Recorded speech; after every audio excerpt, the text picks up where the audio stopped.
খিচুড়ি রান্না করতেন, ওই দিনের পর দিন শুধুমাত্র খিচুড়ি।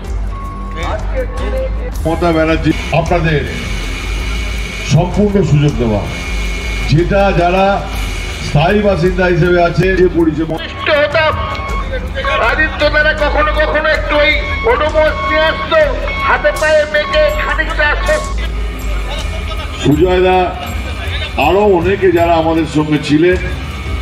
আমরা আস্তে আস্তে যুগের পরিবর্তন হয়েছে।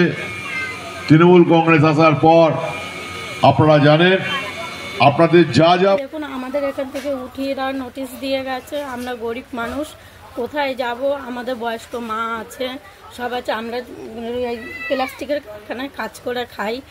আমাদের যদি এরকম উচ্ছেদ করে দেয় তো আমরা কোথায় গিয়ে থাকবো? আমাদের একটুখানি জায়গা চাই, আমাদের থাকার মতন। আমরা আর কিছু চাই না, আমরা দিন আনি দিন করা হয় বলে এটাকে উচ্ছেদ করা হবে। অবনীপল্লীর মানুষদের 52টা বাড়িতে অলরেডি আজকে ছিল উচ্ছেদের দিন।